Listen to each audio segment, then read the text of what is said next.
bamwe nabo baba bibaza bati se ibibazo turashaka kumenya ibisubizo byavyo. Ni ibibazo bigera ku 10 ngira ngo mbanze nabisome mbere yuko uza kuza kudufasha kumenya ibisubizo by'ibyo bibazo.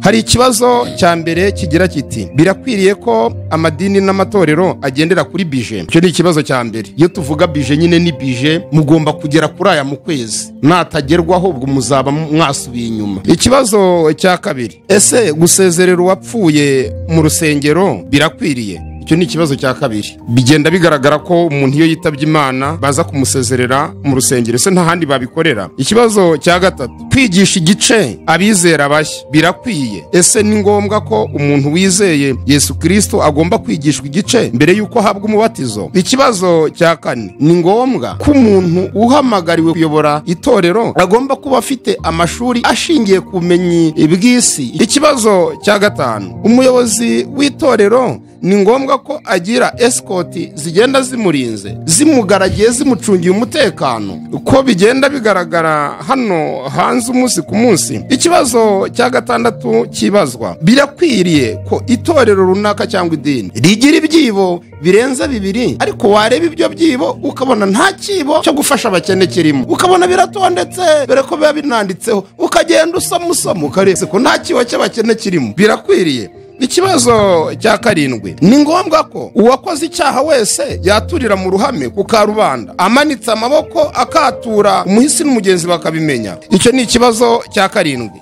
Ikibazo cya 8, ni ibihe byaga itorero ryagira ryari ririmo kwitegura ameza y'umwami agasubikwa, umuntu agapfa nk'umubyeyi wawe kavuga uti mu itangazo ryihutirwa ameza y'umwami ntabwo akibaye kubera ko twapfushije umuntu? Ese hari ibyago bikwiye kubaho bigatuma ameza y'umwami asubikwa atakibaye, icyo twita ifunguro ryera cyangwa igaburo ryera? Ikibazo cya 9, birakwiriye ko umukobwa yakemera akagumirwa atarabuza abamukunda ari uko bamusaba kubana badakoze uko mu rusengero cyangwa mu itorero? Ikibazo cya 10, birakwiriye ko umukobwa yanga umusore kuko badahuje idini? Nibyo bibazo 10. Duhere ku cyambere. Mere ku cyambere kivuga ngo amadini n'amatorero mbere ko ninjira kuri bije.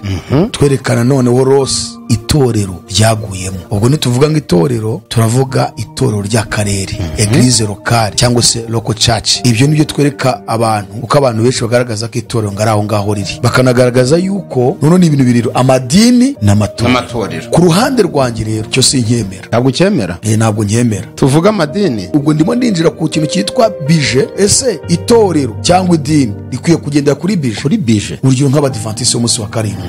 Deja abadivantiste b'umunsi wa karindwi bafite izina riri kure cyane n'ubukristo, nubwo bitwa itorero twitwa abakristo. Bariya bo bakitwa ngo bo ni abadivantiste b'umunsi. Ibyiringiro byaba ahantu bishingiye ni ku munsi wa karindwi, yes, kuruta ko byaba bishingiye kuri Kristo. Wabyemeranywaho n'abadive koko badukurikiye kuri Aroni TV ko tubizi neza ko hari abajya badukurikira? Mwakemeranywa neza ko bagiye kuzira umunsi batagiye kuzira Kristo?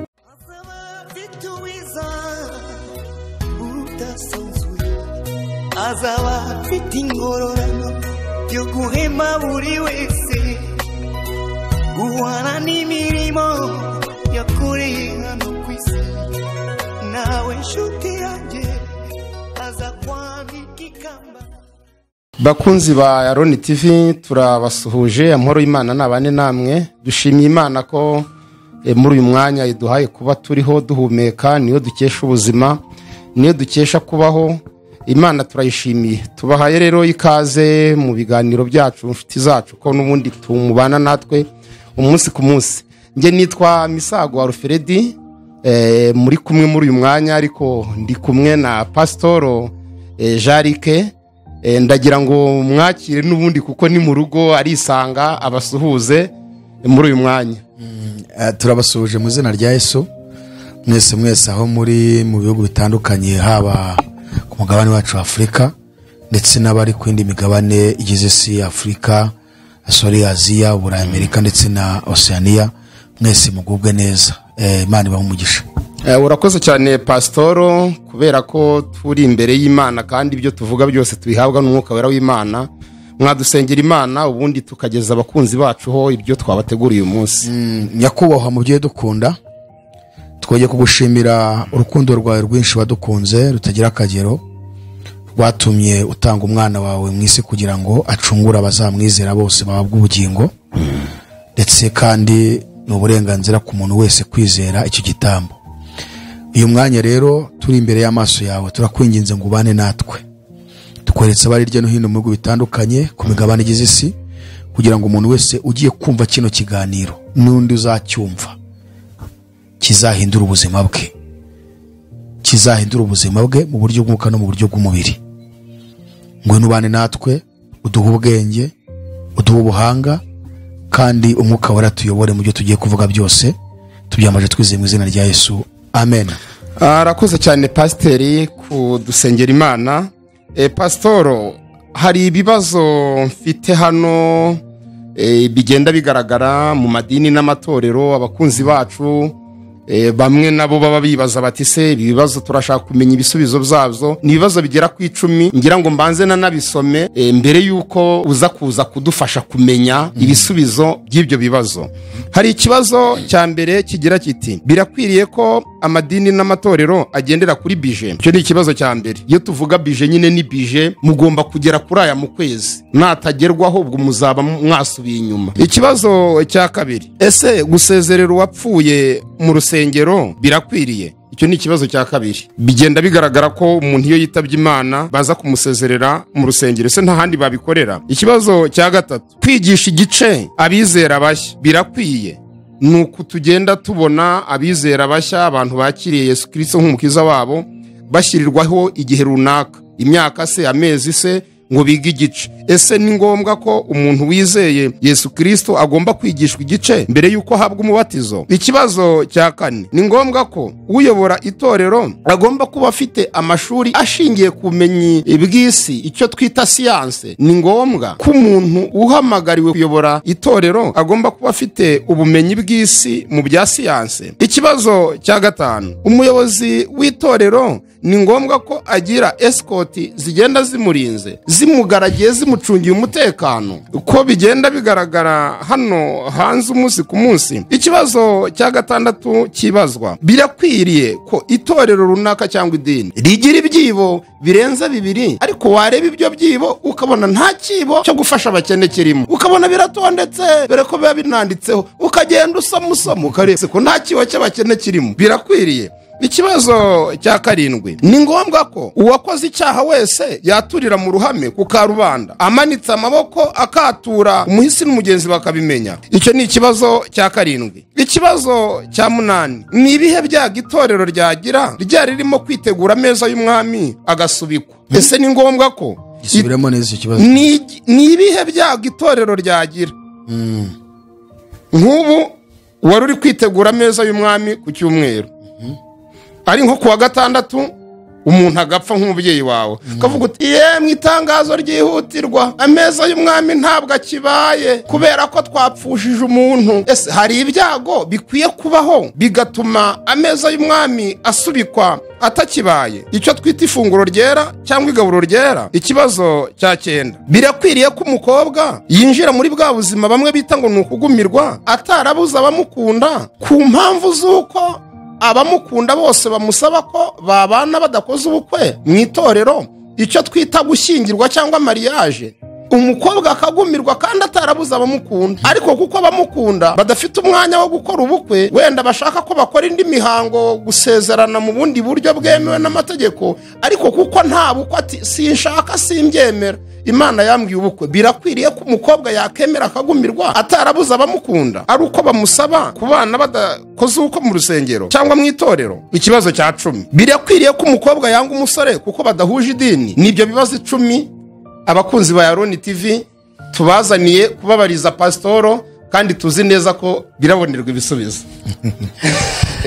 Urakoze cyane, urakoze cyane. Mu by'ukuri ibi bibazo ni ikintu gikomeye cyane kandi giconfusing abantu benshi. Mvuga ngo kubimenya harimo ibisubizo ku bantu benshi rwose cyane. Nimvuga ngo cyane wumve ngo cyane, ariko uburyo ubisomyemo ni ibibazo byinshi. Ndagira ngo duhere ku cyambere. Icyambere wavuga ngo ikibazo cya mbere: birakwiriye ko amadini n'amatorero akorera kuri bije? mere ku cyambere kivuga ngo amadini n'amatorero mbere ko ninjira kuri bije. Ngira ngo abantu tubana kuri Iron TV murabizi ko content yacu ari aho hantu abajije kwerekana ikintu cyitwa idini n'ikintu cyitwa itorero. Twerekana noneho rose itorero ryaguyemo. Ubwo nituvuga ngo itorero turavuga itorero ry'akarere, eglise locale cyangwa se local church. Ibyo nibyo twereka abantu uko abantu benshi bagaragaza ko itorero ngaraho ngaho riri, bakanagaragaza yuko ngo itorero riri mwibanga. Ni ikintu gikomeye ahangaha. Turimo turategura kwerekana kuntu batubeshye kugira ngo nuko bakomeza kwigara imitima y'abantu, abantu be kumenya ukuri kuzuye. Umuntu akagaragaza ngo itorero ry'ikanaka, akongera akavuga ko itorero rya Kristo riri mwibanga. Aho harimo confusion. Aya matorero yaduconfusinzemo kugira ngo nakura amakosa ukamubwira ngo waraguye kubwira ngo riri mwibanga. Riri mwibanga itorero si rureba abantu hiteka, ntabwo ari ruri kureba riri mwibanga. Numva ngo bishop ngo hari umuntu yaryamanye nawe ngo ariko aracyakomeje kuyobora atari ko kukimucira abantu imanza aho yihaniye wari uhari. Kandi itorero rya Kristo riri hehe? Riri mwibanga. Urumva ahantu n'ahantu ho kugaruka hakomeye cyane, ariko se nshaka kuvuga uyu munsi. So rero aha twasobanuye uburyo abantu bafashe local church aya yitwa amatorero y'uturere abarizwa ahantu runaka. Noneho mu Rwanda twerekana ko n'u Rwanda narwo rukunda kuzana ikintu cyitwa ngo amadini. None ni ibintu biriro, amadini n'amatorero. Ku ruhande rwanjye rero cyo sinkemera. Ntabwo cyemera? Ntabwo nkemera. Tuvuga amadini? Amatorero tuyakuremo? Nicyo iyo mpamvu ushaka kugisobanura, nagiye ngisobanura kenshi. Icyo bita eglise locale cyangwa se local church twaje gusanga kitakiri itorero. Tuza kuvumbura nkuko bibigaragaza ko ari idini naryo. Yego. Tubona na amakominote yagiye ashingwa kubw'inyungu z'abantu runaka z'ibyo bashaka kugeraho. Ubwo ndimo ndinjira ku kintu cyitwa bije. Ese itorero cyangwa idini rikwiye kugendera kuri bije? Kuri bije. Iyo tuvuze idini mu Rwanda bavuga amadini n'amatorero bashaka kwerekana amadini adashingiye ku myizerere ya Yesu Kristo. Cyangwa abantu bafite imyizerere idashingiye kuri Yesu. Urugero nka Islam.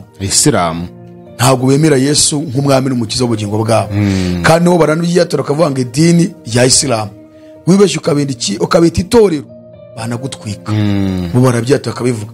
Ariko na Katolika yarahindutse isigaye yita ngo ni idini rya Katolika. Kubera iki? Kubera ko bafite iyindi myizerere itagendeye kuri Yesu gusa. Bafite imyizerere ya Bikira Mariya, baca kuri Bikira Mariya, baca ku batagatifu, gusabira abapfuye. Bwega bafite imyizerere myinshi, mpamvu byiswe itorero. Byiswe idini. Noneho itorero ni abantu bafite kwizera bahuriraho bose. Ushobora kwizera ngo ni ukuhe? Ukwizera Yesu Kristo umwami n'umukiza w'ubugingo bwabo. Nta hantu ribarizwa se warisanga ku buryo nabo bagiriza gahunda nyine zo gutura wenda hakaba haba hayo mahano yo gukorera kuri bije. Nari nararangiza nanyisobanura ikintu cyitwa kuba bitakiri itorero ahubwo ari idini. Kandi muri ibyo bintu byitwa kuba ari idini ritari itorero haraza muri icyo cya bije wavuze. Ahubwo ni gusobanura ngo amadini batandukanye n'itorero nayahe. Ni abantu bose bafite imyizerere idashingiye kuri Yesu Kristo. Niyo mpamvu dutanze urugero nka Islamu, ariko na Katolika bose bita ngo ni idini rya Katolika. Impamvu nabo nuko bafite indi myizerere nanone. Bo bizera Yesu ariko bakizera n'ibindi bintu. Urumva? Noneho tujye no mu yandi madini yose usanga nabo nubwo bakwita itorero nabo bafite ubundi buyobe. Urugero nk'abadivantiste b'umunsi wa karindwi. Deja abadivantiste b'umunsi wa karindwi bafite izina riri kure cyane n'ubukristo. Nubwo bitwa itorero. Twebwe twitwa abakristo. Kristo niwe mubyeyi wacu, twe turi abakristo. Bariya bo bakitwa ngo bo ni abadivantiste b'umunsi. Bo ni ab'umunsi. Ni abadivantiste b'umunsi wa karindwi. Mu gihe twe twitwa abakristo bakabaye abakristo bo bitwa abadivantiste b'umunsi. Nabo umunsi twebwe turi abakristo ariko bo nabo umunsi wa kangahe wa karindwi. Bakavuga ngo adventiste bisobanura nyine abategereje nese. Bavuga ngo barabeshya ngo barategereje Yesu ariko ni abategereje umunsi wa karindwi. Ubwo ngo ikintu bubakiye ibyiringiro byabo ahantu bishingiye ni ku munsi wa karindwi, yes, kuruta ko byaba bishingiye kuri Kristo. niyo mpamvu mbere y'uko uvuga Kristo banza uvuga itegeko. Itegeko ubwo aravuga ya mategeko 10 ya Mose. Ariko aho batusha cyane ni itegeko rya 4 ry'isabato ry'umunsi wa karindwi, kuko hatari isabato ntihari Yesu. Ariko mfite amakuru yuko aribo bazarenganywa mu matorero yose, ngo nibo bazatotezwa. Bo bategereje akarengane, ngo nibo bazarenganywa kandi barabyiteguye. Bo ni ukuvuga ngo bo sabato na cyumweru biteguye ko bigomba guhangana bikarwana. Cyumweru ni sabato bigomba guhangana. Noneho cyumweru kuko gifite amaboko menshi bagatsikamira isabato. Iyo bavuga ubupapa bavuga ko papa ari ugiye gusohora iryo tegeko ko abantu bose bagomba kuba itegeko ryo gusenga ku cyumweru akaba aribo baruhuka. Ubwo rero urumva ko abadive niba aribo bagiye kuzinjira mu karengane, ubwo nibo bana ba Kristo, nibo bari inyuma ya Kristo ko bagiye kurenganywa. Bo bagiye kurenganywa ko bagiye kutotezwa bazira umunsi wa karindwi, ntabwo bazaza. Baraba baziza ubusasa ubwo cyabara urumva kantu. Bo bagiye kuzira umunsi, ntabwo bagiye kuzira Kristo. Kuko bavuga yuko icyo bagiye guhorwa ari umunsi wa karindwi. Bazanga kuruhuka icyumweru, bazire ko baruhuka ku isabato. Ubu pastor, ibyo uri kuvuga wabyemeranywaho n'abadive koko badukurikiye kuri Aroni TV, ko tubizi neza ko hari abajya badukurikira, mwakemeranywa neza ko bagiye kuzira umunsi batagiye kuzira Kristo? Ari ukuzira Kristo twese twaba tumuzira, kuko niwe twizeye. Ntago bakavuze ko bagiye aribo bazatotezwa, ubwo twese abizera Kristo Yesu twazatotezwa. Ariko bavuga ko ahubwo cyumweru agiye kurwanya sabato. Abantu bose basenga ku cyumweru, abantu bose basenga ku cyumweru bagiye kurenganya basenga ku isabato.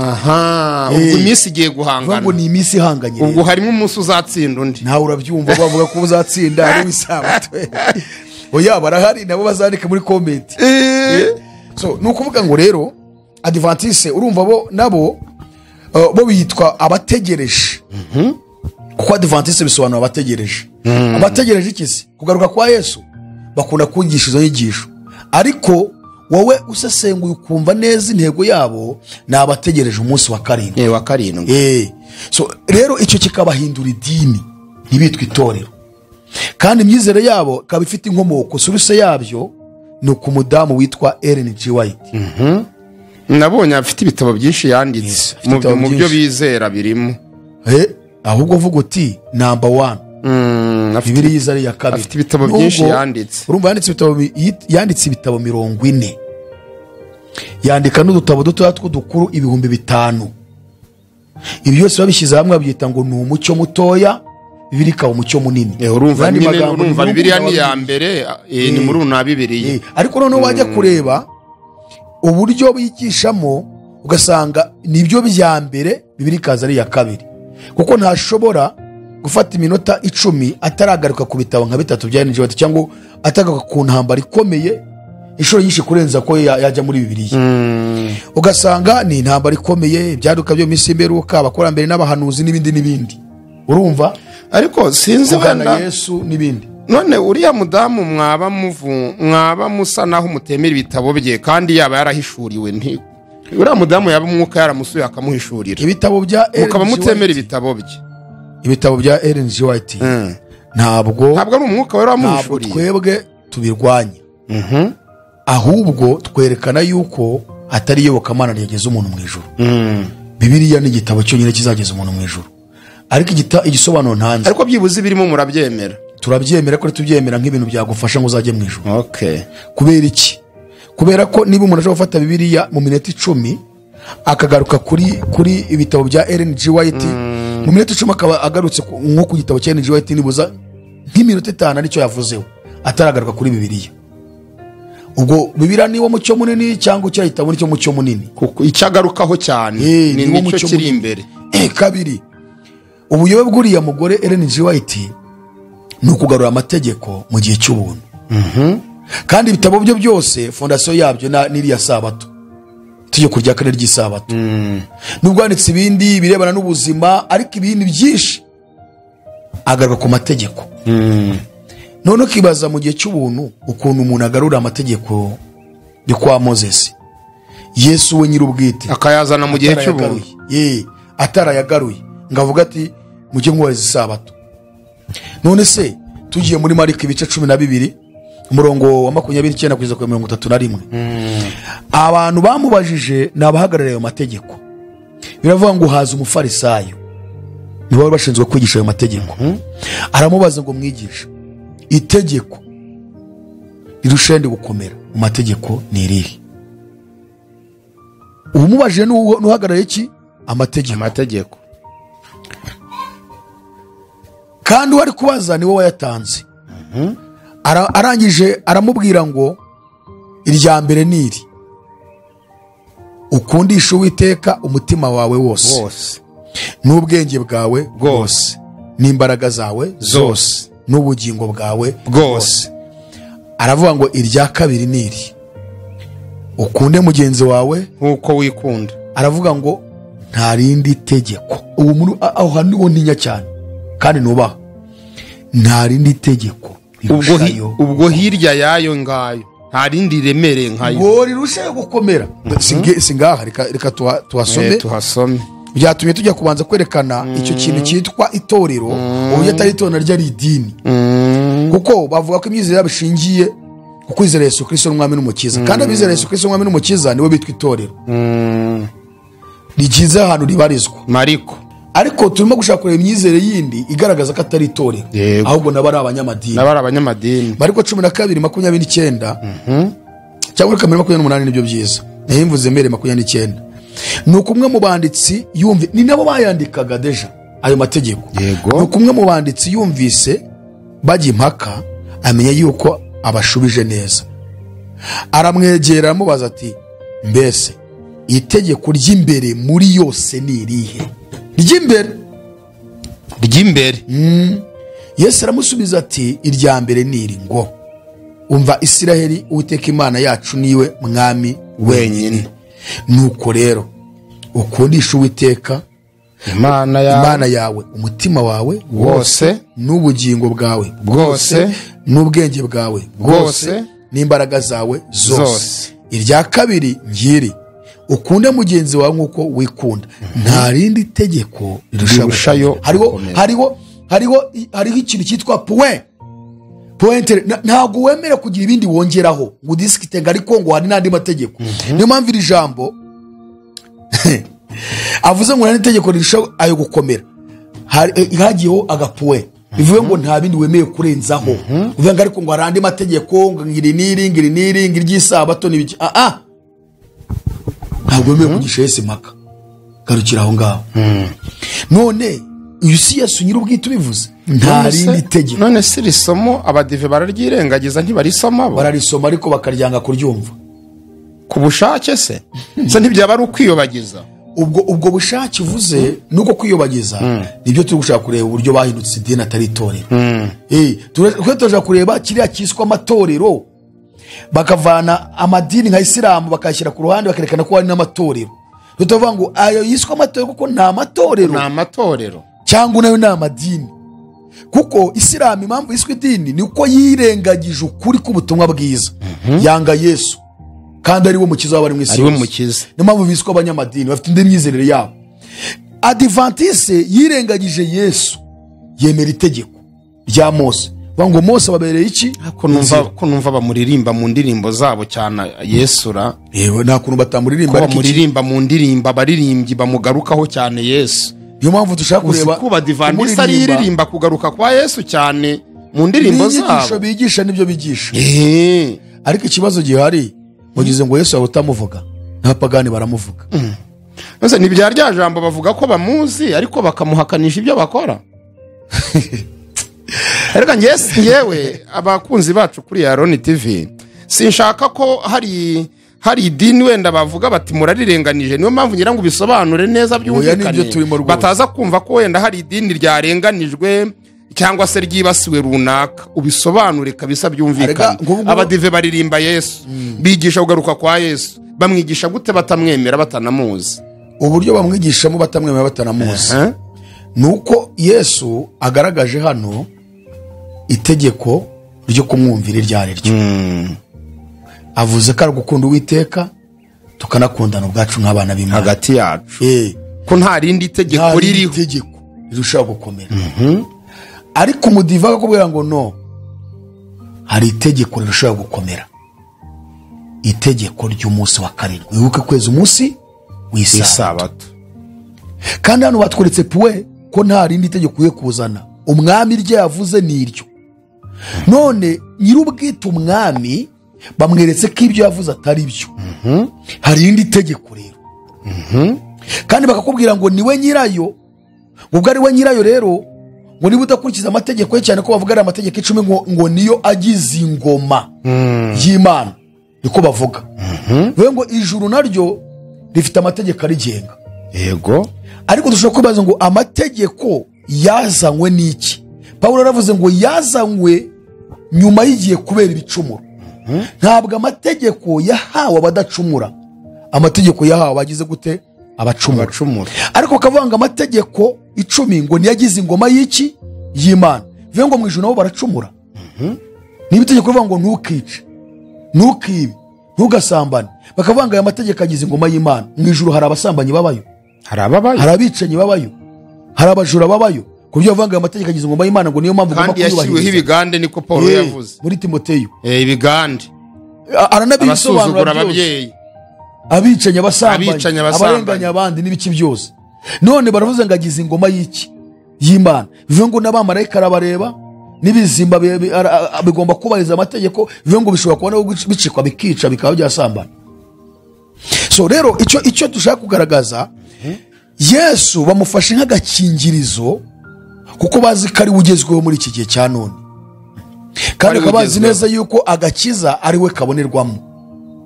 Bakumva ko nibavuga itegeko gusa, kandi abayuda aricyo bahoye Yesu, bigatuma bahezwa ku gakiza, nabo ntabwo abantu bazabumva kuko nabo bari inyuma y'agakiza.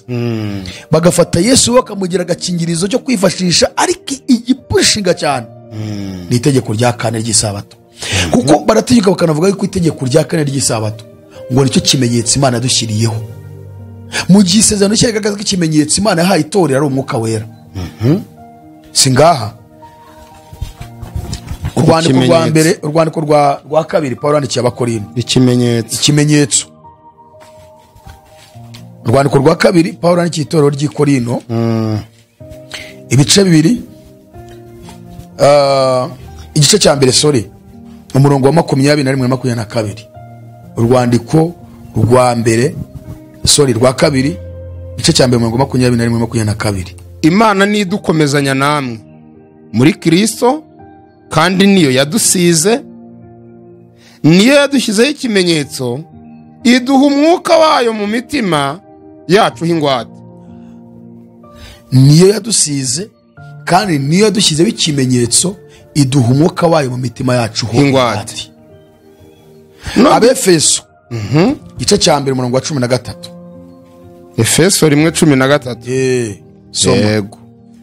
Efeso 1:13-14 haragira hati: niwe namwe mwiringiye mumaze kumva ijambo ry'ukuri, ari ryo butumwa bwiza bw'agakiza kanyu, kandi mumaze kwizera, niwe abashyizeho ikimenyetso, ari cyo mwuka wera mwasezeranijwe, uwo twahaweho ingwate kuzaragwa wa murage, kugeza ubwabo Imana yaronse izabacungura ubwiza bwayo bushimwe. Ubu ntibyumvikana. Igice cya 4 umurongo wa 29 kugeza 30, cyangwa wa 30 gusa, wa 30. Igice cya 4 30 mu Baefeso: kandi ntimuteze agahinda umwuka wera w'Imana wabashyiriweho kuba ikimenyetso kugeza ku munsi wo gucungurwa. Amen. None umudiva aratinyuka akerura akavuga ngo isabato nicyo kimenyetso cy'abategereje Kristo by'ukuri yashyiriyeho itorero ryayo. Bivuye ngo umwuka wera mu gihe batemera Yesu n'umwuka wera ntibamwemera, kandi bakajijisha bakagaragaza ko babyemera byose. Niba bigaragaje ko umwuka wera ari we kimenyetso cyashyiriweho itorero kuba ingwate yo kuzagwa wa murage ariko gakiza, ngo tuzatugasohoyemo neza, umudiva akavuga ngo isabato nicyo kimenyetso cyonyine. Ni mpamvu Ellen G. White mu iyerekwa yagize ngo ari amategeko 10 ngo Imana yamuzaniye imbere ngo agiye kubona abona umucyo mwinshi ngo urashe ku itegeko rya kane ry'isabato ngabona ni umucyo udasanzwe ngo Imana yamubwira ngo ririya tegeko buri wese agomba kuryubahiriza mu isi. Ubwo ni mu 100 ngahe 1846 uko nibwo bavutse. Urumva habanje uriya William Mireri kuva mu 1844. Yego Abantu be nibo baje kuvuka kuko abantu ba William Mireri bari abadivantiste b'icyumweru bubahirizaga icyumweru. Urumva ariko bategereje umunsi wo kugaruka kwa Yesu kuko yarababwiye igihe agomba kugarukira amatariki bayazi n'ukwezi. Hanyuma mu 1846 noneho rero baza kubyarwa nanone n'uwundi witwa Ellen G. White. Ubwo buriya mu Mireri ibyo yababwiye ntibyari bibaye bisa nkaho batatanye bacika. Ellen G. White we ntabwo yigeze atangaza iby'igihe cyo azazira Yesu. Ellen G. White we ahubwo yaje ashyigikira anunganira ibyo buriya mu Mireri yahawe ahita azanamo n'itegeko we rya kane ry'isabato ya kane.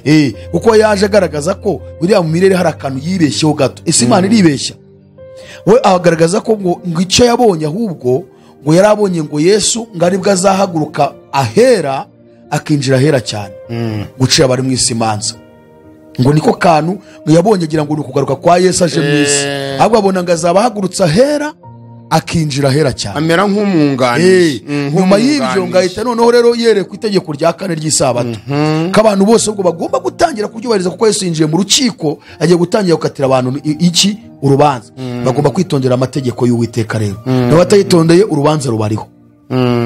So noneho rero urumva aho hantu idini y'abadivantiste ntabwo uyu munsi aribyo twashaka kwigisha ni ikintu bisaba ko twakwinjiramo neza.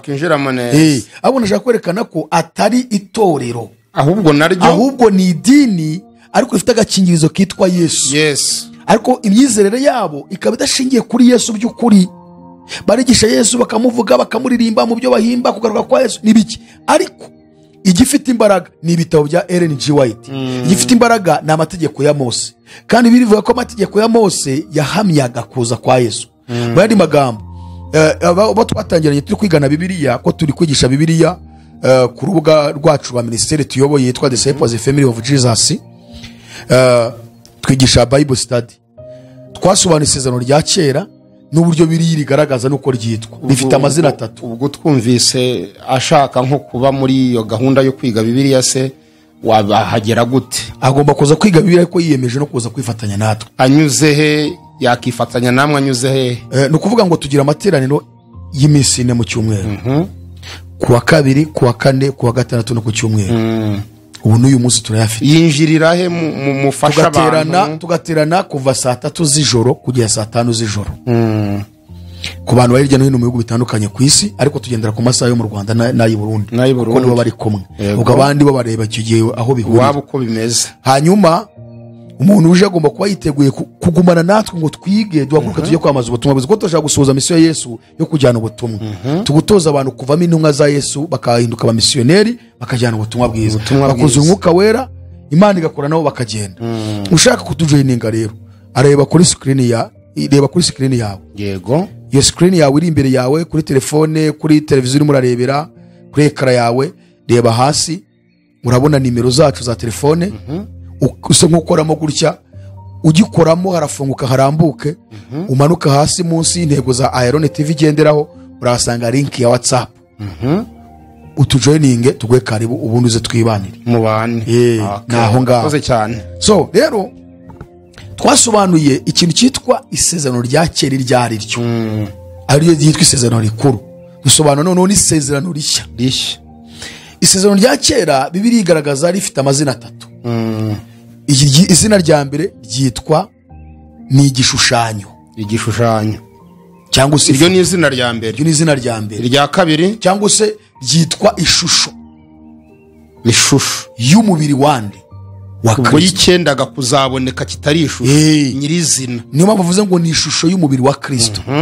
Icya kabiri isezerano rya kera rikitwa umushorera. Utugeza warushoreye abantu ngo ufite atugeze aho kuri abajyana Kristo, ubwo nanone ni ukubageza kuri nuko Kristo tugeza kuri Kristo. yari ishusho ya Kristo ni umushorera nanone kuri Kristo. ubaganisha kuri Kristo. gatatu isezerano rya kera rikitwa igicucu cy'umubiri wa Kristo. Igicucu ubundi igicucu si wo muntu ari we muntu ni ngo ni igicucu kitugeza kuri inde kuri Kristo. Bivuga ngo rero yaba amategeko avugwamo yaba abahanuzi ibyo bahanuye ni Yesu bavugaga bamugaragaza nk'igicucu ariko agomba kuza. Niyo mpamvu amategeko ya Mose ari nayo yabumbatiye isezerano ryose rikuru cyangwa rya kera, ko amategeko ya Mose cyane biriya bitabo 5 bya Mose byitirirwa Mose kari wabyanditse, ariko bikitirirwa amategeko ya Mose cyo bita Taurati mu Cyarabu cyangwa se Toha. Urumva amategeko ya Mose ibitabo 5 tangiriro kuva Abalewi kubara gutegeka kwa kabiri, akaba ari byo noneho rero kandi bibumbatiyemo ibindi bitabo byose byo mu isezerano rya kera. Amateka y'Abisirayeli, abahanuzi, byose byuzuzwa n'amategeko ya Mose. Kuko mbere yuko abahanuzi bavuka ni Mose wabanje. Mbere yuko amateka y'Abisirayeli aboneka ni Mose wabatangiranye bavana muri Egiputa. Hanyuma rero amateka avugwa no kuva kuri Yesu kugeza muri Esteri, ubuzima bw'abaranzi, abami babayoboye, ingoma zabo bami. Urumva none wakaza n'ibyo bita rero ngo ni ibitabo by'ibisigo ibirimo insigamigani, ariko bifite iyo nsigamigani ifite ikisha kumvikanisha message yumvikana, ari byo kuva kuri Yobu kugeza ku mubwiriza. Urumva kuva kuri yo kugeza ku ndirimbo ya Salomo. Ni kuvuga ngo ni Yobu, Zaburi, imigani, umubwiriza n'indirimbo yande ya Salomo.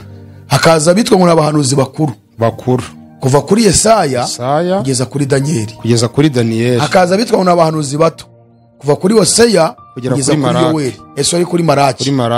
Ibyo byose tuvuze, yaba amateka y'Abisirayeli, yaba ibitabo by'ibisigo, yaba abahanuzi bakuru n'abatoya, bibumbatijwe n'amategeko ya Mose. Niyo mpamvu bavuze ngo amategeko ya Mose baba bashatse kuvuga isezerano ryose icyo bashatse kuvuga. Iyo bavuze ngo isezerano rya kera baba bashatse kuvuga amategeko yande ya Mose.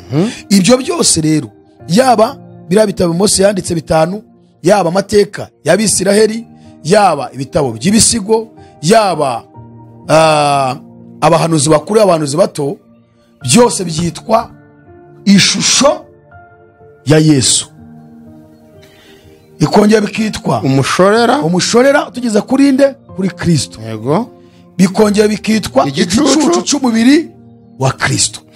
Byaba bihuriye he n'iri jambo Yesu yavuze muri Matayo igice k'11 umurongo w'12 na 13 aho yagize ati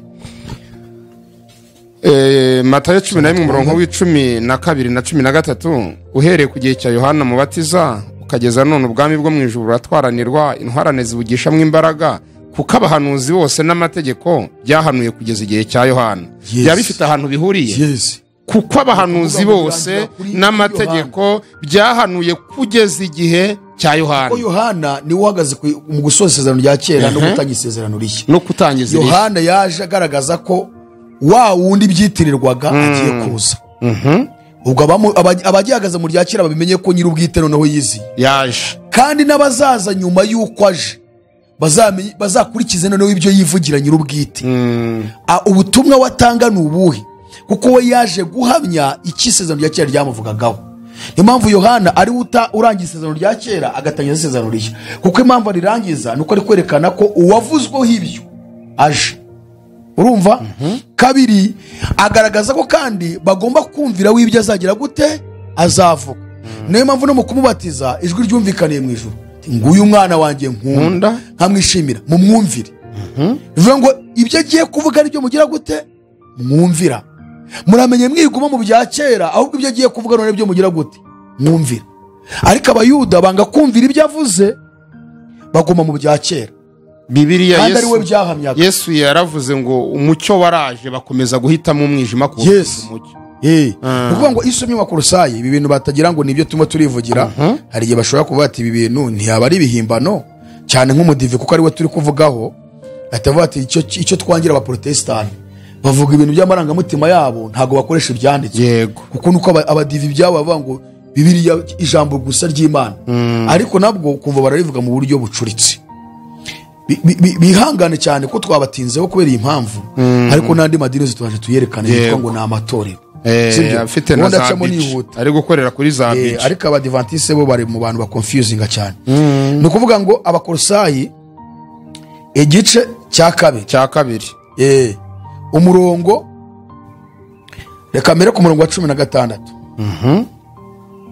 Haravuze ngo nuko rero ntihakagire ubacira urubanza ku bw'ibyo murya cyangwa ibyo munywa cyangwa ku by'iminsi mikuru cyangwa ku byo kuziririza amasa imboneko z'ukwezi cyangwa amasabato. Ibyo byose by'isi biri mu isezerano rya kera. Yego. Ntihakagire umuntu ngo kuko ibyo ari igicucu kibizaba, naho umubiri wabyo ufitwe na Kristo. Urubaka ibyo bya bintu byose ari igicucu cy'umubiri wa Kristo. Byo ni igicucu kibizaba, ariko umubiri w'icyo gicucu ufitwe na Kristo. Impamvu byiswe ngo ni igicucu, aha batweretse ko ari igicucu. Urumva iki ni cyane tubavuze ngo bya kera ni iki, ni igicucu.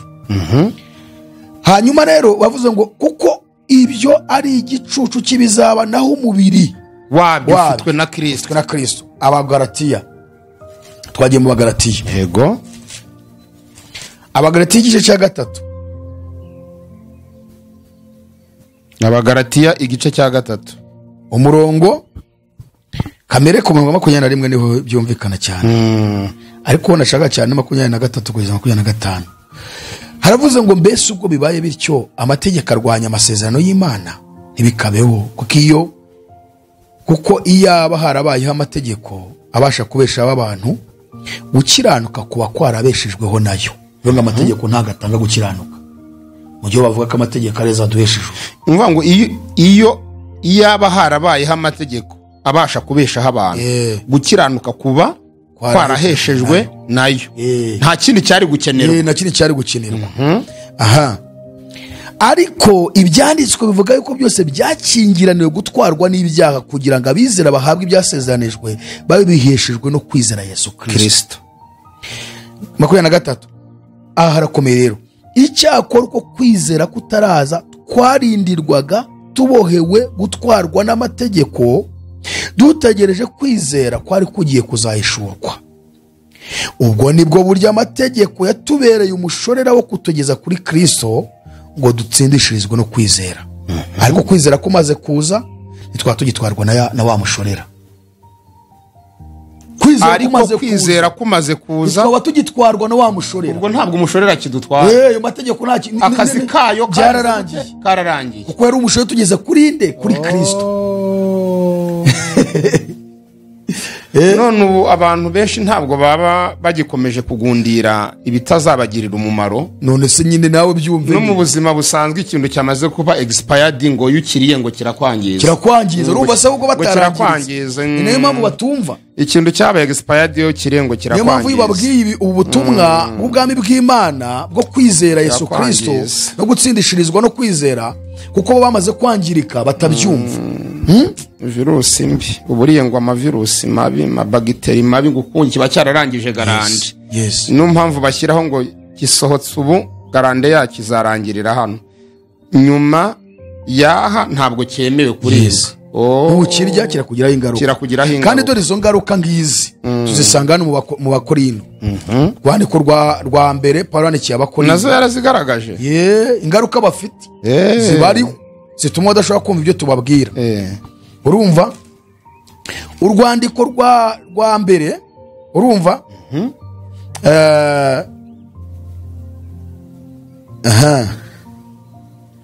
rw'Abanyakorino. Sorry, ni urwandiko rwa kabiri. Nari nibeshye nagaru rwa mbere. Urwa kabiri igice ni cya 3 kuva ku murongo wa 6. Reka ariho mpera ndageza ku murongo nibuza wa 15. Wihuse. Haravuze ngo niyo yatubashishije kuba ababwiriza, niyo yatubashishije kuba ababwiriza bisezerano rishya bataraba inyuguti, ahubwo nabo umwuka, kuko inyuguti yicisha na mwuka uhesha ubugingo. Yego. Akantu karakomeye. Twebwe turababwiriza bisezerano rishya. Kuko inyuguti yicisha ava akantu gakomeye. twebwe turababwiriza bisezerano rishya, ntabwo turaba inyuguti, ntabwo turaba isezerano rya kera, ntituraba amategeko. Niyo tubashishije kuba babwiriza bisezerano rishya bataraba inyuguti. Kubera iki se? Kuko inyuguti yicisha, nawe umwuka uhesha ubugingo. Rero isezerano rishya ni umwuka, isezerano rya kera ni inyuguti. Kandi inyuguti yicisha. Ushobora kubaza ngo yicisha ite se? Nuko inyuguti cyangwa amategeko ya Mose yatangaga ibihano byo gupfa. Usambanye bamwica, uwishe bamwica, uwishe isabato bamukure mu bantu n'umuryango we bawuhanagura. Niyo mpamvu inyuguti ziricisha. Njyana nabaza abadivantiste bavuga ngo kuki mwebwe muyica ntimwicwe kandi mukiri mu mategeko? Mugomba kuyagenderamo itegeko kurindi mutagira na rimwe niba hari n'urikandagiye mukamwica, uhitemo mushyira hari yapfi. Kuko hari igihe usanga batagiye ku isabato bari gucuruza muri bakanu bahita bavuga ati ariko Yesu arahari nyine turi no mu gihe cy'ubuntu, imbabazi zitazigera kuri uwo muntu. Itegeko nta mbabazi rigira, itegeko rigira igihano, ntabwo rigira imbabazi. Iyo rero ukigendera ku mategeko ukayavanga n'imbabazi wabyishe. Bavuga ngo impamvu ngo aticwa ngo nuko n'ubundi Yesu yaje mu isi. Itegeko se hari imbabazi Imana yashyizeho? Ntayo. Ubuntu nibwo bufite imbabazi, itegeko nta mbabazi zirigira. Hitamo kimwe rero, hitamo amategeko agendana n'ibihano, cyangwa uhitemo ubuntu ugendane n'imbabazi. Nugira icyaha ukora ubabarirwe. Ubwo nuvuga ngo amategeko ahetse ibihano, ubuntu buhetse imbabazi. Noneho hano baratubwiye ngo niyo tubashije ko babwiriza bisezerano rishya bataraba inyuguti, kuko inyuguti yicisha nawe umwuka uhesha ubugingo.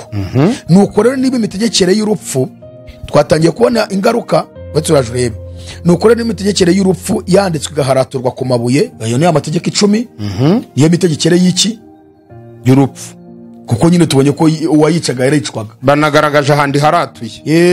Ya mategeko 10 k'abadive niyo bahagararaho. Nuko rero niba imitegekere y'urupfu yanditswe igaharaturwa ku mabuye, yarahawe ubwiza n'icyubahiro, bigatuma abisirayeli badashobora kwihanganira gutumbira mu maso ha Mose kubwo kurabagirana ko mu maso he, kandi kwari ku mwanya muto gusa kugashira. Nkanswe imitegekere y'umwuka, ariyo sezerano rishya, ntizarushaho kugira ubwiza n'icyubahiro. Niba imitegekere yateraga gucirwaho iteka yarahawe ubwiza, nkanswe imitegekere itera gukiranuka. Ubwo ni isezerano rishya, kuko ubwiza bwa ya yindi ya mbere butagisa nk'aho ari ubwiza. Ayo ni amategeko, kuko bwamazweho n'ubwiza buhebuje bw'iyaje hanyuma. Ni isezerano rishya rigizwe n'ubuntu. Nuko rero niba ubwiza bw'imitegekere ya mbere bwarahindutse ubusa kubw'ubwiza bw'iya kabiri, noneho igumaho niyo izarushaho cyane kugira ubwiza. Yego. 12 rero tugiye kureba ingaruka rero bari abantu bari muri iyo mitegekere y'urupfu yaharatuye ku mabuye. Hari ingaruka bibafiteho, kandi bo bavuga yuko ngo ari 10 ngo ntazigera hakurwaho na rimwe, ngo Yesu yakuyeho ngo ni amategeko y'imihango, ngo ariko ari 10 ngo ntazavaho n'inyuguti n'imwe, ngo niko Yesu yavuze. Ariko hano Paulo ni arimo kwerekana aya mategeko 10, no Paulo kwerekana ko yagiye ku mategeko, ku mitegekere iharatuye kuki? Ku mabuye. Vuga ngo amategeko yaharatuye ku mabuye nari 10. N'umudive niyo yifasha avuga ngo kuko yanditswe ku mabuye. Ayimihango yanditswe mu bitabo Mose abishingura mu isanduku y'isezerano. Ariko ntabwo bishingura mu isanduku, ahubwo ngo yarari iruhande rw'isanduku. Ariko aharatuwe ku mabuye 10 n'urutoki rw'Imana, yo yarari mu isanduku imbere. Ngo rero urwandiko rw'imihango yaturegaga, kuko tusomye mu Bakolosayi 2:14, Yesu yari kujeho kurubamba kuki? Ku musaraba. Ngo rero ari 10 yanditswe n'urutoki rw'Imana, ntashobora kuvana inyuguti n'imwe. Tugomba kubibahiriza kuko agize ingoma ya Kristo, tuzarimbuka. Noneho tugiye kureba noneho rero, kuko Paulo niyo arimo kuvuga, aragaragaza rero ingaruka bahuye nazo. 12 bari muri expired. Yego, bari kuri expired, byarangije garante, byacyuye igihe. Haravuze ngo nuko ubwo dufite ibyo byiringiro tuvuga dushize amanga cyane, ntitumeze nka Mose watwikiraga mu maso he kugira ngo Abisirayeli batareba iherezo rya bwa bwiza uko bwamushiragaho. Ariko imitima yabo, tugeze ku ngaruka rero bahuye nazo. Ariko imitima yabo yarahumywe, ndetse kugeza n'ubu iyo isezerano rya kera risomwa, cya gitwikirizo kiba kigitwikira imitima yabo, ntibamenye ko cyakuweho na Kristo. Ngiyi ngaruka, imitima yabo yarahumye. icyo ni icya mbere. Ni kimwe.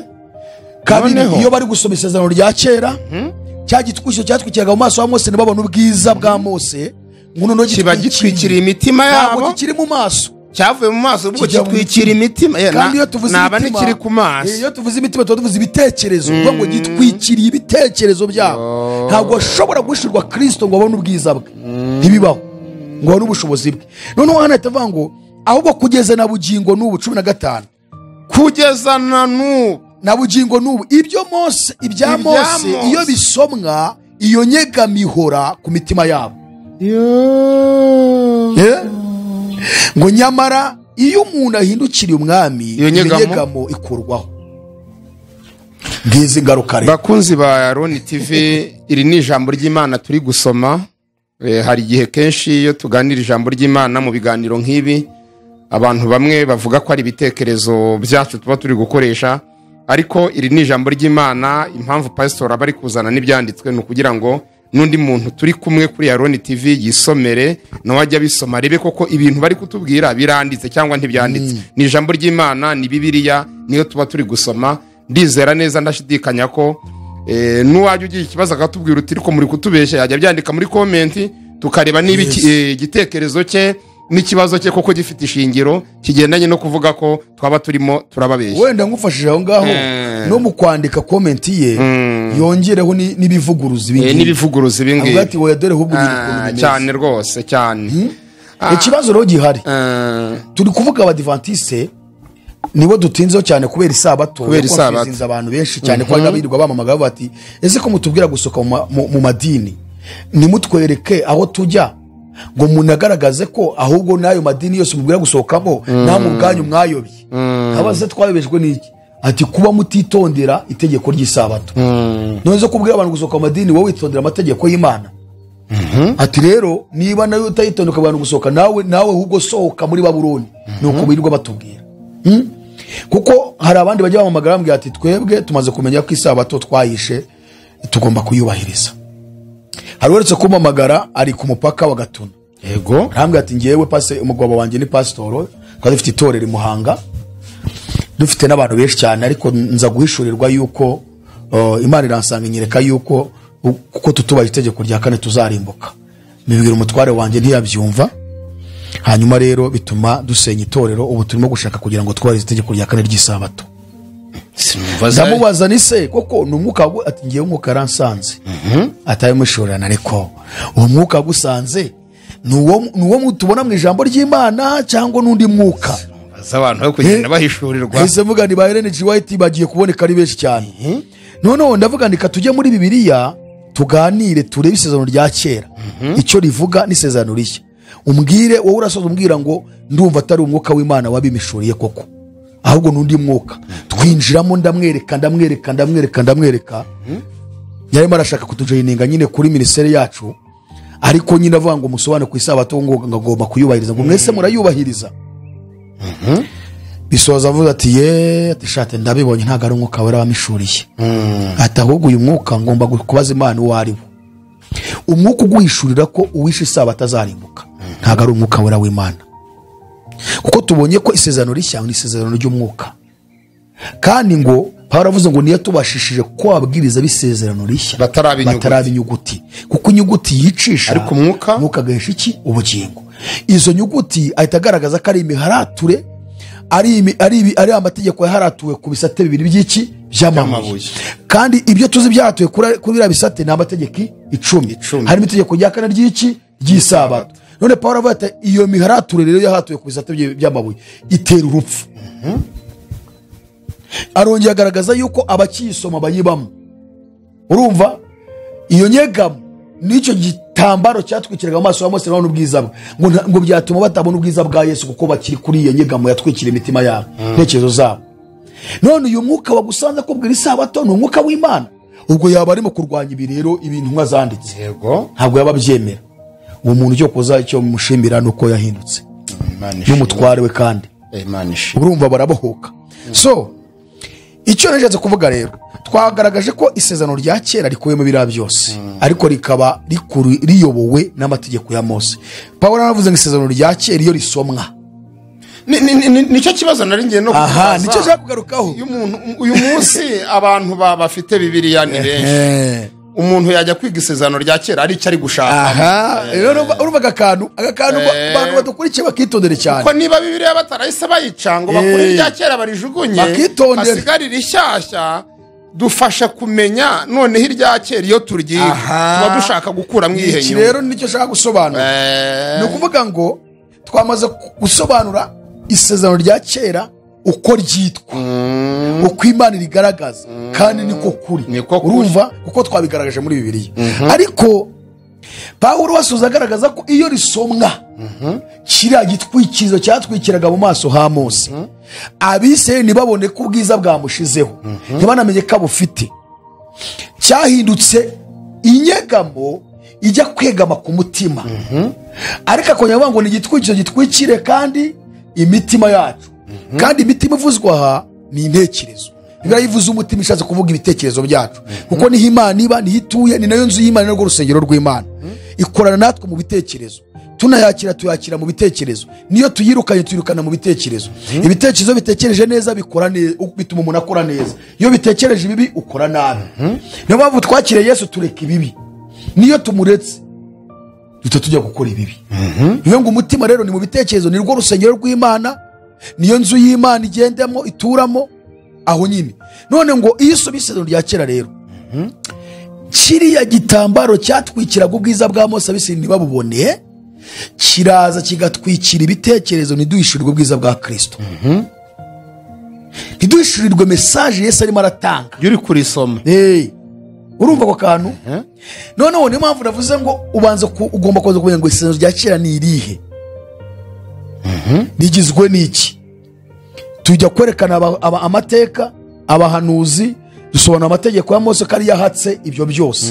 Urumva ushobora kwibaza ngo ryashyiriweho iki kuko Imana itarivanyemo, kuko ndabigaruka nerekana aba bose bitwa ngo ni amatorero, ukuntu hafi ya bose ari ryo bigisha gusa. Kuko ubwo twajya niba nta mumaro rigifite, twajya dusoma duhereye muri Matayo kugera mu byahishuwe, ibindi bikaba bitatureba. Nubwo atari yo ntego nari mfite uyu munsi twashaka kuvugaho, bitumye jya mu bintu byinshi, kuko nabi birigaragaza ko n'ubundi ryasaje. Pawulo anabivuze, ariko no mu Baheburayo babivuga ko ryashajishijwe. Urwandiko rw'Abaheburayo 8:11 wadusomera. Abaheburayo 8:11, Pawulo yasobanuye ko umwanditsi w'Abaheburayo bavuga ko ari Pawulo bamwe, ariko Abadiventiste bo barabyerura barabivuga ko ari Pawulo. Ariko Abaprotestani kubwo gushaka ngo gukiranuka cyane, kuko ativuze uwo muntu ntago wabihamya, barazimiza nyine ngo aho batabeshya ngo Imana ngo ikazabahana ko babeshye bakavuga umuntu utari we. Avuze ngo iki? Abaheburayo igice cy'8 duhere ku murongo w'10, kuko iri sezerano ari ryo nzasezerana n'inzu ya Isiraheli. Aha ngaha twaba confusing. Reka ngiye nsoma ahandi nawe tusoma aho ngaho. Yeremiya 31:31. Yego. Yagize 34 cyangwa 3. Abadiventiste na hano bakunda kwifashisha cyane. 31 haravuze ngo Uwiteka aravuga ati, dore iminsi izaza nzasezerana isezerano rishya n'inzu ya Isiraheli n'inzu ya Yuda, ridakurikije isezerano nasezeranye n'abasekuruza ku munsi nabafata ku kuboko nkabakura mu gihugu cya Egiputa. Rya sezerano ryanjye bararyishe, nubwo na n'umugabo wabo wabirongoreye. Isezerano rivuzwe ni ibi byose tuvuze, amategeko nabira byose, iryo sezerano ryahawe ishyanga rya Isiraheli. Umurongo wa 33, ariko isezerano zasezerana n'inzu ya Isiraheli hanyuma y'iyo minsi ngire, ni ko Uwiteka avuga, ngo nzashyira amategeko yanjye mu nda yabo, kandi mu mitima yabo niho nzayandika. Nzaba Imana yabo, nabo bazaba ubwoko bwanjye. Hano y'Abadive bavuga ngo Imana yarafashe yashyira mu mitima yacu. Kandi ntibazigishanya ngo umuntu wese yigishe mugenzi we, n'umuntu wese uwo bava indimwe ati menya Uwiteka, kuko bose bazamenya uhereye kuworoheje hanyuma y'abandi ukageza kuwukomeye kurusha bose, ni ko Uwiteka avuga, ko nzaba bara gukiranirwa kwabo kandi icyaha cyabo sinzakibuka ukundi. Noneho aya magambo dusomya niyo ugiye gusoma mu ni nayo ari mu Baheburayo. nushaka guhera hejuru rwose. niyo rwose ari mu baheburayo. Soma rero uhereye hano kuri uyu murongo waho w'8 kuko yavuze ibagaye iti dore iminsi igiye kuza. aho yabagaye ubwo naho dore iminsi igiye kuza niko Uwiteka avuga, ubwo nzasezerana isezerano rishya n'inzu ya Isiraheli n'inzu ya Yuda ridahwanye n'isezerano nasezeranye na ba sekuruza ku munsi nabafataga ukuboko nkabakura mu gihugu cya Egiputa, kuko batagumye mu isezerano ryanjye, nanjye simbiteho niko Uwiteka avuga, kuko iri sezerano ari ryo nzasezerana n'inzu ya Isiraheli hanyuma y'iyo minsi niko Uwiteka avuga. Nzashyira amategeko yanjye mu bwenge bwabo, nyandike mu mitima yabo, kandi nzaba Imana yabo, nabo bazaba ubwoko bwanjye. Ntibazigishanya ngo umuntu wese yigishe mugenzi we, cyangwa ngo yigishe mwene se ati menya Uwiteka, kuko bose bazamenya, uhereye koroheje hanyuma y'abandi ukageza kukomeye uruta abandi, kuko nzabababarira gukiranirwa kwabo, kandi ibyaha byabo sinzabyibuka ukundi. Ubwo Uwiteka yavuze ati isezerano rishya, ibyo bigaragaza yuko yashajishije irya mbere, kandi igishaje kikaba gikuru kiba cyenda kugira gute gushira. Urumva ni amagambo yumvikana cyane. Icyambere tugomba kwanza kumenya, ngo ubundi Uwiteka uvuzwa aha ninde. Yeremiya niko yavuze ngo Uwiteka aravuga ati nangwa bakavuga ngo ubwo Uwiteka yavuze ati isezerano rishya, byo bigaragaje ko yasazishije irya mbere, ngo kandi igishaje kikaba gikuru kiba cyenda gushira. Uwiteka ninde? Abafilipi ibice 2:11 haragaragaza Uwiteka uri kuvugwa hano. Filipi 2:11 Filipi 2:11 kandi indimi zose zihamye ko Yesu Kristo ari Uwiteka, ngo Imana Data wa twese ihimbazwe. Uwiteka ni Yesu Kristo. Ubwo ni Yesu Kristo. None tugiye kureba Yesu aho yabisohoreje ibi bintu. Yabisohoreje hehe? Somera muri Mariko. Muri Mariko Yesu asohoza kurangiza isezerano rya kera karisazisha, ubundi akazana isezerano rishya. Ni hehe yabivugiye ko Yesu tubonye ko ari Uwiteka? Yabivugiye hehe? Mbega byasohoye ryari? Byasohojwe nande? Yabisohoje ati? Mariko tugeze ubwo tugiye kureba ku rupfu rwa Yesu. Urumva turebe yabigenje ati. Ubutumwa bwanditswe na Mariko igice cya 14 umurongo 22 kugeza ku murongo 26, cyangwa wenda ugeze 25. Mariko igice c'14 22. Bakirya yenda umutsima, amaze kuwushimira arawumanyagura, arawubaha, arababwira ati nimwakire, uyu ni umubiri wanjye. Yenda igikombe amaze kugishimira arakibaha, banyweraho bose. Arababwira ati ahangaha soma witonze cyane. Yego. Yenda igikombe amaze kugishimira arakibaha, banyweraho bose. Arababwira ati aya ni amaraso yanjye y'isezerano rishya, ava ku bwa benshi. Ndababwira ukuri yuko ntazongera kunywa ku mbuto z'imizabibu kugeza umunsi nzasangira namwe vino nshya mu bwami bw'Imana. Aya ni amaraso yanjye y'isezerano rishya. Uwiteka wabivuze arabisohoje, ahise abyatura mu kanwa ke. Ugiye kuri uyu murongo hari icyo bita kureba kuri pajenari hano kuri Bibiliya, kuvuga ngo iri jambo Yesu avuze muri Mariko 14:24. Ese yaba ari bya bindi byavuzwe muri Yeremiya bikongera bikandikwa mu Baheburayo nyuma y'uko Yesu avuye mu isi? Ngo tureka ariko ko Yesu ari we wabisohoje. Uje hano kuvuga ngo soma mu gitabo 14 kuva.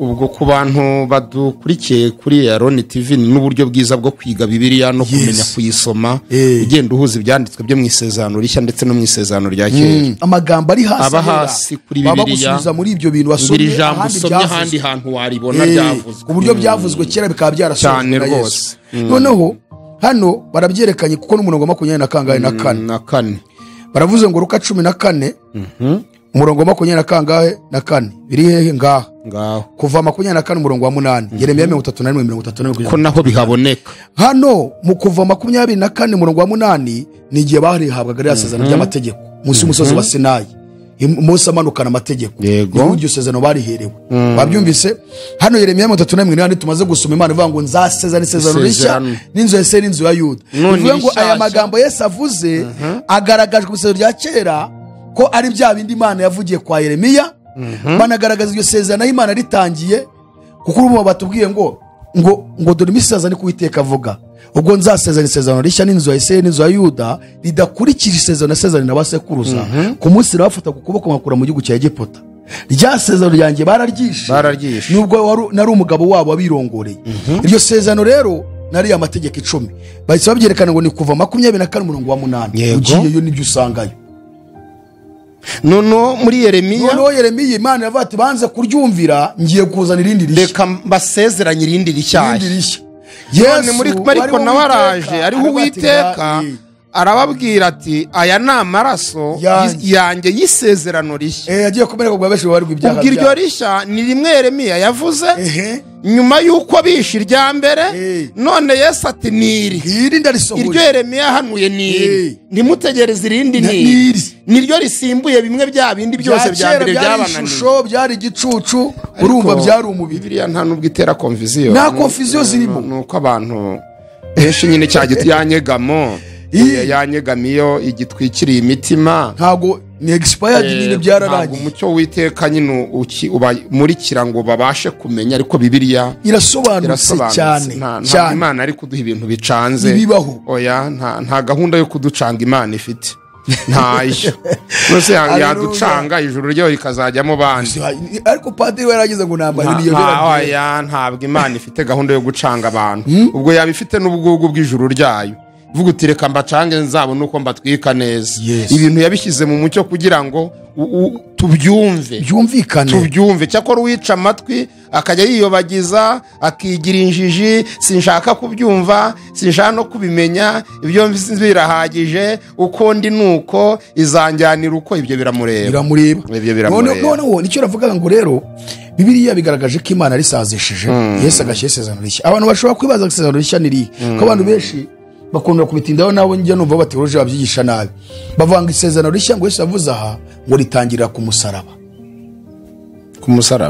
ariko umusaraba nuko ngo mbere yuko apfa ngo ryari ritarabaho ngiye nkabaza ngo bamurinyereke Yesu amaze gupfa nta yandi magambo yavuze ko nta yandi yavuze ubutumwa yabwiye intumwa ze mu minsi 40 ntabwo baba bwanditse bivuga ko yishuye abigishwa iminsi 40 ngo abigisha iby'ubwami bw'Imana arangije arabasezera ati musubire i Yerusalemu ngiye kohereza data yasezeranye kandi muri mike muzabateshwa umwuka wera ko bana bateshaga amazi none ubwo n'iryo sezerano rishya abenshi nuko babivuga isezerano rishya ni umurage Imana yasigiye itorero usokoza ngo nirihe rero ni ubutumwa bwiza Yesu yavuze ni ubutumwa yavuze yagombaga rero kugira ngo arihindure umurage wacu abihamirishije urupfu kuko Bibiliya avuga ngo umurage ugira agaciro kwa uhawe iyo nyirawo apfuye Yesu rero Matayo Mariko Luka Yohana ibyo banditse ni ubutumwa Yesu yavuze yego kubw'iyo mpamvu yagomba kubihamirisha urupfu kugira ngo bihinduke ubuzima bwacu twebwe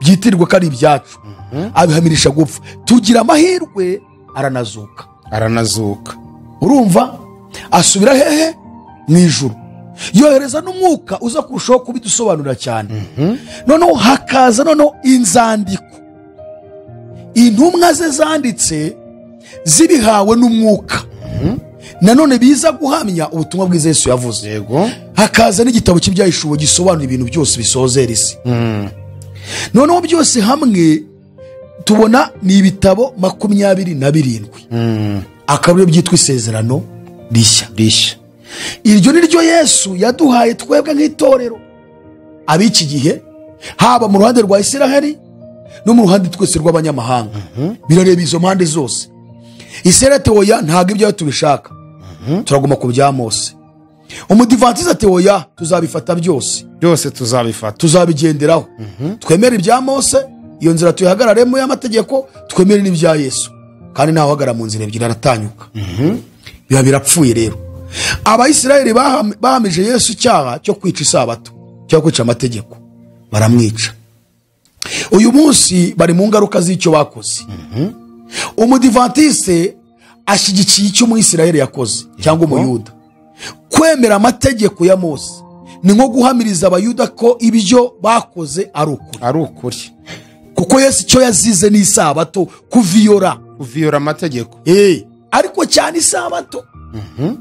Kuko hano harabivuga muri Yohana 5:18 kuri wa wundi yakirije Yerusalemu ku kidendezi, niho byabereye. Aravuze ngo nicyo cyatumye abayuda barushaho gushaka kumwica, kuko uretse kuzirura isabato gusa, ahubwo ahora yita n'Imana ko ari se bwite, akigereranya nayo. Ni ukuvuga ngo ibintu bahoye Yesu ni ibintu bibiri: kwigeranya n'Imana no kuzirura isabato. None umudive agarutse ku mategeko abayuda bahoye Yesu, agarutse ku isabato abayuda yatumye abayuda bica Yesu. Ngo umudive kugaruka ku itegeko rya kane ry'isabato nko kugaragaza ko abayuda icyo bahoye Yesu ari ukuri. Ngo urupfu rwa Yesu bari kuruparticipamo. Urupfu abayuda icyo bahoye Yesu bari kwerekana ko bagishyigikiye, kuko basuye ku itegeko rya kane kandi icyo bamuhoye.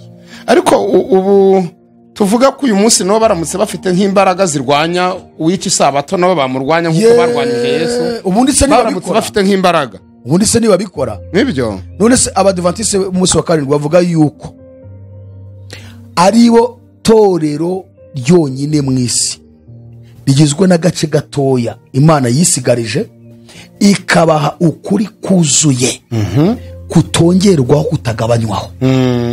Uko konyine kurahagije kutoteza umuntu. Bivuge ngo nta mudive wagutegera amatwi ngo uramubwiriza ubutumwa bwiza.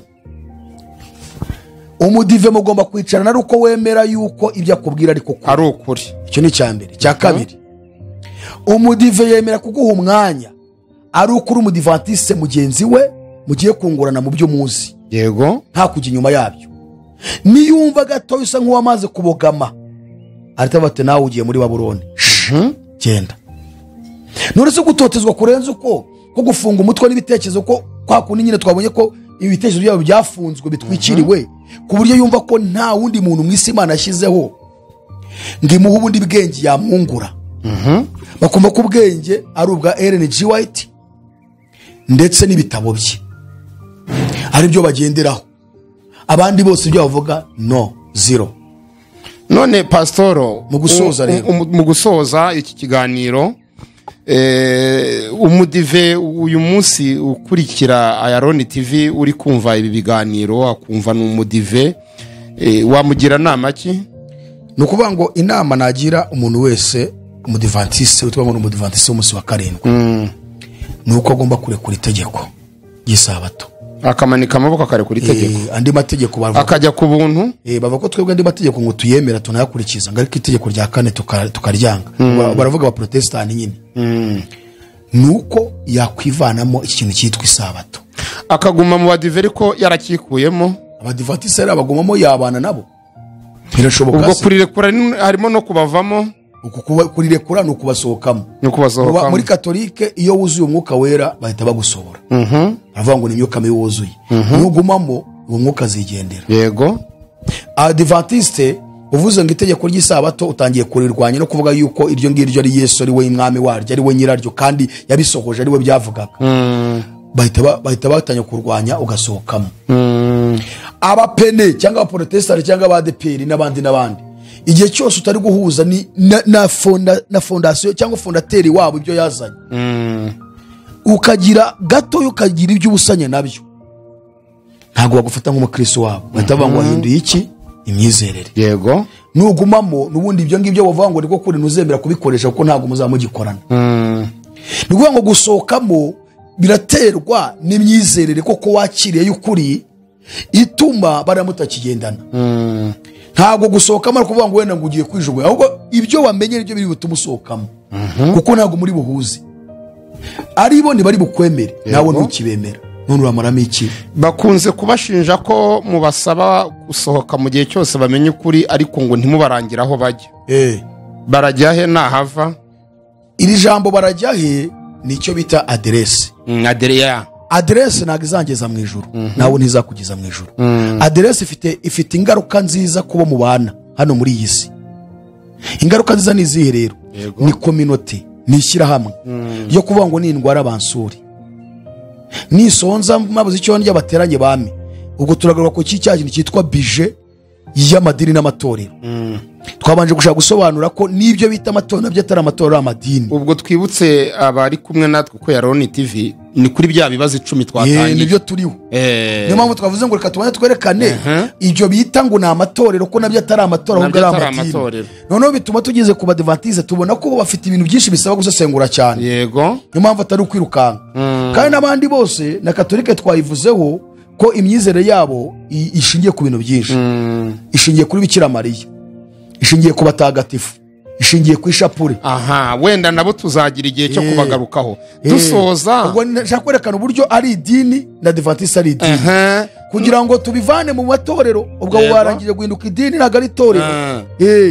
Noneho anga icyo nabwira nyina abo Adventiste bamaze kwakira ubutumwa batari bikora n'abariya, ukavuga ikintu cyitwa address yabo ngo bakeneye. Narivuze ngo address ahantu barizwa, aho barizwa, inyungu bikugiraho ntabwo iguhesha ubugingo buhoraho. Urugero ibyaha byo kuvuga ngo nindwara baransura, urumva?